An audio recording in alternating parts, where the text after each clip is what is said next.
The security cameras flicker. A quiet hum fills the vault, deep within one of the world's most secure financial institutions. Behind reinforced steel walls lie millions in cash and priceless assets, completely untouchable. Or so they thought. Then one morning, the unthinkable happens. Bank officials step inside and freeze. The vault doors slightly ajar. The reinforced locks still intact. The alarm never triggered. And yet, $300 million gone. No forced entry. No suspicious activity. No immediate suspects. It was as if the money had simply disappeared into thin air. Who could have pulled off such a sophisticated heist? And what single fatal mistake would expose them? This is based on the real-life Carbanak cyber heist, one of the most significant and sophisticated bank robberies in modern history. The target, one of the most secure banks in the world, a financial fortress trusted by billionaires, corporations, and even governments. Its security, top tier. Its vault, virtually impenetrable. But behind the scenes, a shadowy network of criminals had been watching, waiting. And at the heart of it all, a mastermind, Viktor Volkov. Viktor Volkov wasn't your typical criminal. He wasn't a bank robber with a gun or a masked man breaking into safes. He was something far more dangerous, a former cybersecurity expert with a genius-level IQ and an appetite for risk. Once a rising star in the world of digital security, Viktor had been on the payroll of top financial institutions. But when corporate politics and greed pushed him out, he decided to use his knowledge in a different way, to prove that no system was unbreakable. Inspired by real-world cyber heists like the infamous Carbanak cybercrime group, Viktor saw an opportunity to use advanced hacking techniques to infiltrate banking systems without ever stepping foot inside a vault. Carbanak, a Russian cybercriminal syndicate, had stolen over $1 billion from banks worldwide, using nothing more than malware, phishing scams, and deception. Viktor assembled a team of specialists. Elena Markov, an ex-engineer who knew vault mechanics better than anyone. Damian Reyes, a logistics expert with underground connections for moving stolen assets without detection. Leo Ghost Navarro, a hacker who spent years inside the dark web, perfecting the art of digital deception. And finally, the key player and insider, Julian Pierce. Julian Pierce had worked at the bank for over a decade. To his colleagues, he was an unremarkable man, quiet, diligent, and forgettable.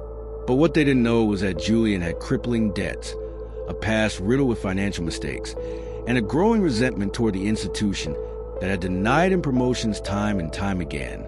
Viktor saw potential in Julian. He didn't just need access to the vault. He needed someone who could manipulate the system from within. Julian was the perfect mold. Together, they devised a plan. No masks, no weapons, no traditional break-in. Their goal? To take the money without anyone realizing it had been stolen. On a cold Sunday night, the plan was set in motion. Leo Ghost Navarro infiltrated the bank's digital infrastructure, deploying malware similar to the infamous Carbanak Trojan, designed to mimic real banking transactions while siphoning funds into shell companies. Surveillance cameras? Normal. Alarm triggers? Deactivated for just a few critical moments. Meanwhile, inside the vault, Julian did his part, activating a hidden override that disengaged the locks, just long enough. Elena and Viktor entered through a maintenance tunnel that only a handful of engineers knew existed. They moved swiftly, working with surgical precision, removing stacks of cash and uploading digital assets into encrypted accounts. Damian handled the getaway, ensuring the money vanished into untraceable offshore networks. It was flawless. By sunrise, the heist was complete. No alarms, no disturbances, just silence and $300 million missing. When the crime was discovered, investigators were baffled. How could such an enormous sum disappear without a trace? Theories flooded in. An inside job? Possible. A cyber attack? plausible, but every lead turned into a dead end until a single anomaly appeared. A forensic accountant, buried in transaction logs, found an unapproved data transfer. It lasted just 3 seconds, barely a blink, but it was enough.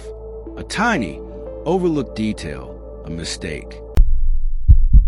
Authorities traced the digital breadcrumbs, leading them to an unlikely suspect, Julian Pierce. Viktor had warned the team about mistakes, but in a moment of panic, Julian had accessed his work terminal one last time, inadvertently linking himself to the fraudulent transactions. Investigators watched him for weeks, waiting for him to slip up again. And then, on a rainy evening, he did. Julian attempted to flee the country. When authorities intercepted him at the airport, they found something shocking, evidence that pointed directly to Viktor and his team. With Julian's confession, the dominoes began to fall. One by one, members of the crew were tracked down. But Viktor? He vanished, leaving nothing but speculation in his wake. The trial that followed was one of the most sensational financial crime cases in history. Several high-ranking officials were implicated, and authorities worked tirelessly to recover the stolen funds. But despite their efforts, over $100 million remained unaccounted for, vanishing into offshore accounts and the dark web. Julian Pierce received a reduced sentence for his cooperation. Elena, Damien, and Leo Ghost Navarro faced decades behind bars. But Viktor Volkov, he was never found. Some say he disappeared into a new identity, living in luxury off his stolen fortune. Others believe he's still out there, waiting for the right moment to strike again. One thing is certain, this was a crime unlike any other. A heist so daring, so calculated, that it changed the rules of modern financial crime forever. And all it took was one mistake to bring it crashing down. What do you think happened to Viktor Volkov? Is he living under a new identity, or will he slip up like the rest of his team? And more importantly, could a heist like this happen again? Let us know your thoughts in the comments below. For more shocking true crime stories, make sure to subscribe to Crime Chronicles and hit the notification bell. You won't want to miss what we uncover next.